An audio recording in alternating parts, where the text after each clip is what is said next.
Welcome back. This is a continuation from Monday's video, part 2 from Racha, and it's a good one. It's getting cold now, like 1 degree. Also, it's going to get dark and I thought you wouldn't see me, so I thought I'd better put on my orange jacket. Keep it bright enough. Oh. That'll do with it. Yeah, anyway. Welcome to this,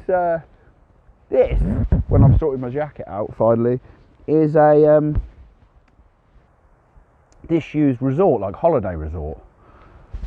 Now, yesterday, we actually went into the apartment section where all the rooms are and the buildings are, for like the bedrooms and stuff, and it was started to get renovated. It was actually abandoned, we believe, probably a long time ago, and it's actually started to be refitted, and then not too long after they've started doing that, put all the COVID stickers up ready for this year. In May of this year, we know that there was a flood, a landslide and a mudslide here, and it's kind of like one of those things that happens maybe once every 30 years, 25 years, something like this. There's some really cool stuff in here we want you to see. Come on with us, we're going to go inside, we're going to photograph the old theatre, the old culture house basically, games area, and then we're going to go into the old restaurant, which is kind of interesting. It's full of mud and I think you're going to like it. Very different episode. Come and join us.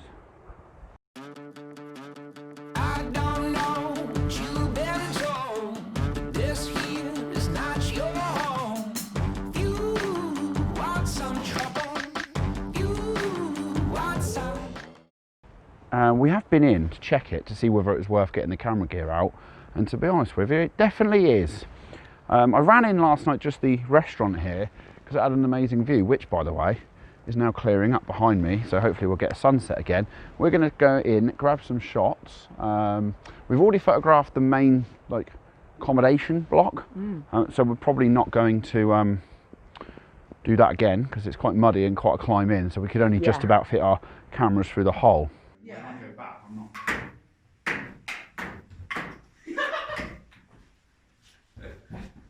One. We have to be slow and careful because there's lots of collapsed parts, but the theatre that we're going to show you in a sec is pretty special, so let's go and have a look.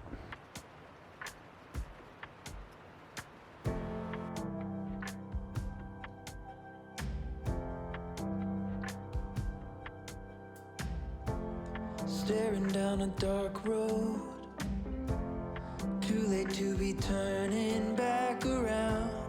You know where you gotta go. Don't listen to the voices in the crowd. Oh, keep going. Chasing down a wild dream. This is quite the entrance, isn't it? Quite fun. So it looks like every wall in this theatre is basically collapsed on us. Some more dangerous than others. The one over there that I showed you in the intro. The one behind the camera position as well. Shame it hasn't got an amazing ceiling, but apart from that, it's still worth a shot. We did have some wrecking earlier on, lining up phone snaps, you know, just to line things up to see what they would look like. I think we believe it'll be a really good place to shoot, so I'm probably just going to get the main wide shot looking down towards the kind of stage, and then do something with that hole there, because that hole there is pretty cool. It looks like something that you'd see in an earthquake zone somewhere in Italy or maybe Japan. You wouldn't think this is in Georgia, and you certainly wouldn't think that the collapsed part of it, you'd get this with the roof intact and then all the rest of it, but it's just because of this, the water, you know, that has suppressed itself onto this building early this year. So it's always been kind of disused for quite some time, but the water really has finished it off. It's quite the location, obviously. It's one of those places that I think that locals would start to ransack probably pretty soon. The metal, the chairs, the wood, there's lots to it. I'm going to try and crack on and get a couple of shots. First one that I'm going to think about is maybe the central one, nice and easy, and then over, you know, the next two that I'll get is probably aiming towards this hole in the wall, sorry, and then hole in the wall here, because this one here, amazing, isn't it, in terms of it looks like an earthquake zone, like I mentioned a second ago. Loads of collapse onto the chairs, really dramatic shot. So yeah, let's crack on and get those images.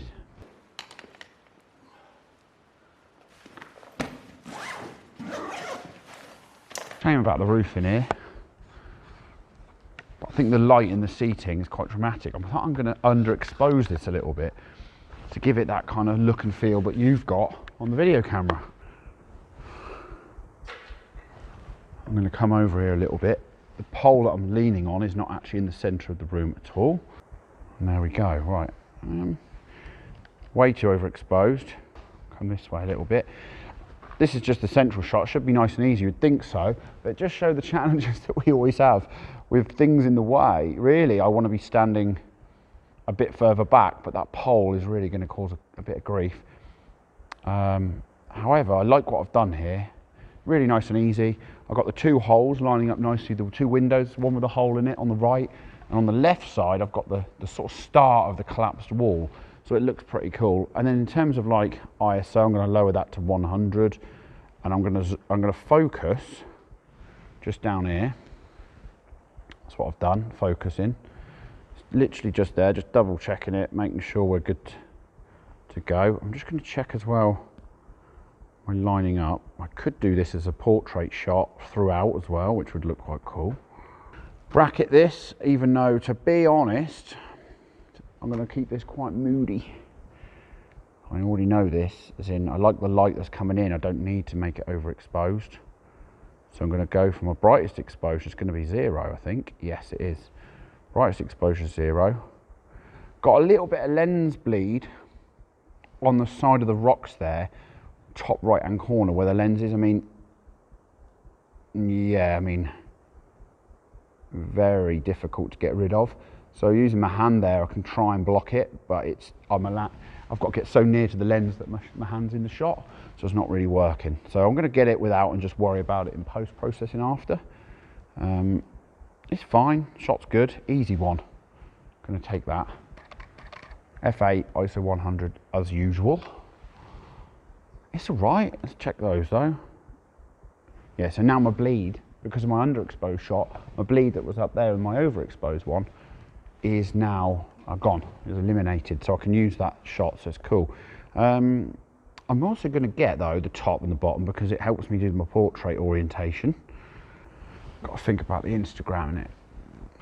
Always got to shoot for Instagram only these days. You know what I mean is like you get your normal shots. Well, I do. I get my normal shots, like as in landscape orientation, and then I go and capture a bunch of portrait orientation that I only really ever use for Instagram or for the odd print here and there. So it's a bit weird.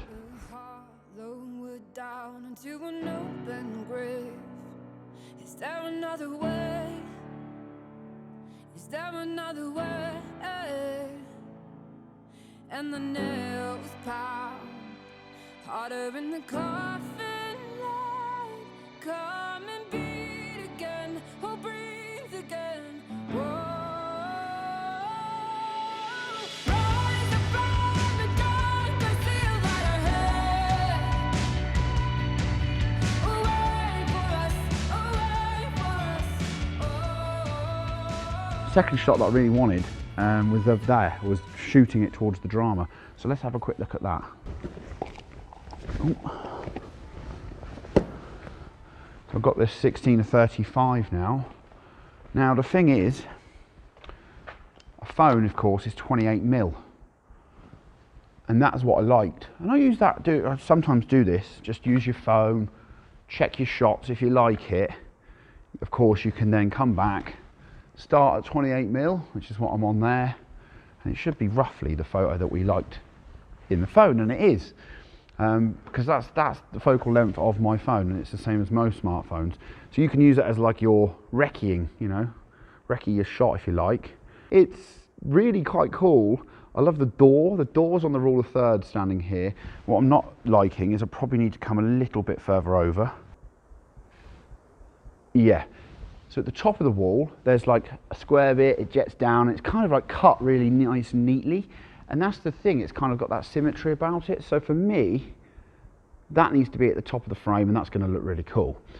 The problem is, at the minute, the sun is just come behind a cloud and then in between two trees. It's not going to be there for very long. So then it was a case of just waiting for the sun to disappear and taking the shot.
This is the restaurant, as you saw in the intro part, coming into here. I shot it briefly last night, and today we thought that the sunset might actually be worse than last night, but now it's starting to clear up, but got some dramatic clouds and it might be better. There's a few things that I spotted. Jade's already mentioned that it's quite messy, of course, but it's quite cool the fact that all this mud came in here back in May. We're thinking that the restaurant was already abandoned or disused, or part of it wasn't used or something, and now it's just been completely covered in this mud, which is an unusual subject. It's not the sort of thing you see very often. I've tried capturing some stuff around here, looking at all of the different kind of like shapes and stuff, but what I actually really like, and what I did last night, is I came over here and I was actually trying to photograph, getting my camera in position to actually photograph these stacks. I like the two stacks, and then of course the view outside the window.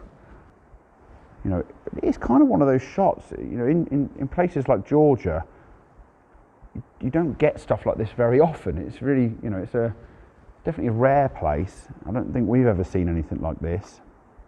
You have to think about your composition a little bit, and this for me is a bit different, like I said, because I don't really go for details like this too often. But like I said, I like the two chairs here. There's a couple of chairs, rogue chairs out on their own, and then there's a stack on the right, so I'm going to try and photograph those.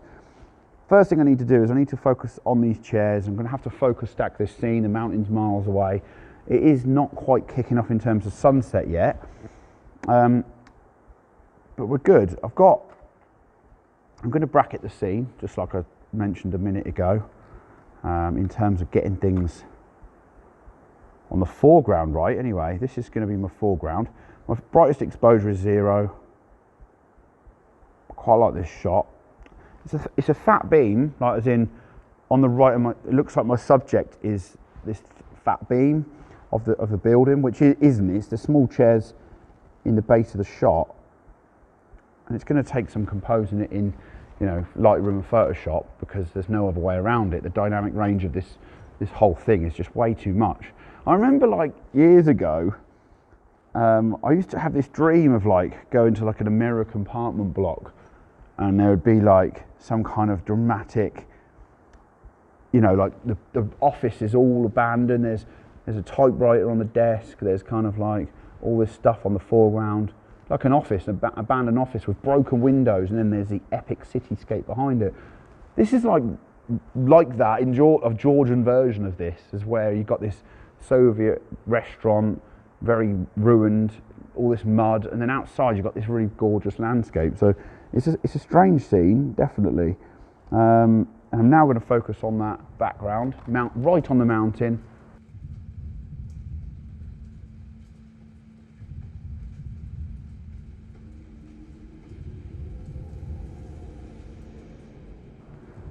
Sun is really starting to kick off. I'm going to get one straight on again here, but I'm also going to shoot into this corner a little bit because it seems like it gives me a better angle on the mountain out there, which is pretty cool. Yeah, and it looks quite nice. Again, it's different composition. Clouds are quite nice. Everything's nice outside. I'm going to focus on the chairs. I'm doing exactly the same techniques here. Constantly focus stacking, constantly getting shots of the mountain. With that, my exposures need to start at 0, f8, same thing, 3 brackets, but my darkest one, when I look at it, I've got loads and loads of colour in that sky now outside. I'm not sure about shooting into the corner. I've done it a couple of times and I can try it here, sort of more of an angle here. And again, same thing, I'm sure if I'm keen on it. It looks reasonable, but it's not that sort of shot that I would normally go for. I think that's why I don't like it as much as I probably should. What I've got to be careful of, there's a chair down there. I don't want to crop that off in my shot, so I'm going to try and make sure that that's not happened. Focusing on the chairs, looking at what my brightest exposure is. I'm going to zoom out a tiny bit, and there's a little bit of broken window up here, and I'd like to get that in the shot as well. And I like, in the foreground, I like all the cracked mud. Jay just commented on it, all this cracked mud down here. It looks really smart, so I'm going to keep that in. It's just something a bit different. So yeah, I'm going to say, I've just noticed something which is hilarious. I'm wondering why I couldn't line things up. It's because the windows are both different shapes and sizes. The ones on the left are thinner, smaller than the ones on the right. Pretty typical Soviet styling. I'm going to go for this, I think. I'm going to go for this shot, kicking off now on the mountain as well, like I said earlier. So we're going to go for that. Card full again.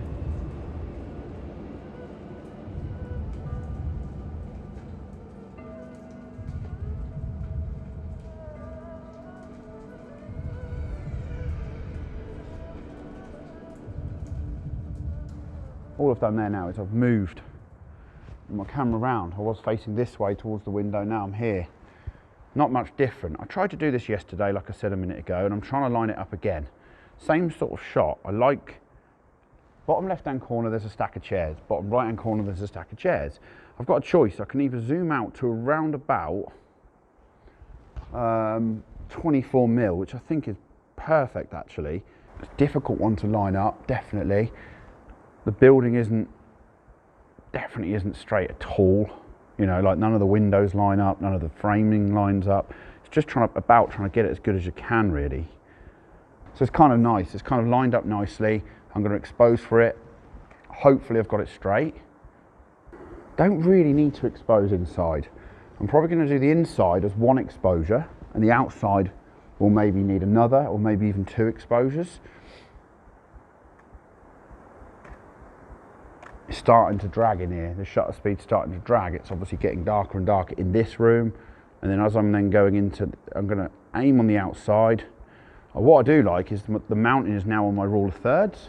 And on top of that, I'm getting hungry because I forgot the spoons and I forgot the coffee. So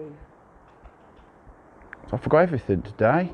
Jane thinks it's the best shot in here. So basically, I've got a bit frustrated and I've kind of quit up with trying to shoot it wide because I just can't find a composition that I like, and it looks like James has found the money shot, so I can't go and copy him. You can get it if you want it.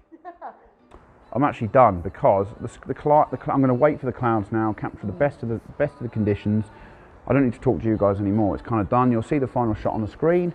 For me, that's the day as a wrap today in terms of this location. It's a pretty cool one. Hope you've liked it. Leave a comment in the comment section below if you've enjoyed it. I hope you have, and I'll come back to you. I'll ensure to come back to you. Like, subscribe, as well as tune in next week for more. And from us here in Georgia, Didi Madloba and Nakwanzis. I'll show him how it's done. I'll see you next week. Take care, guys.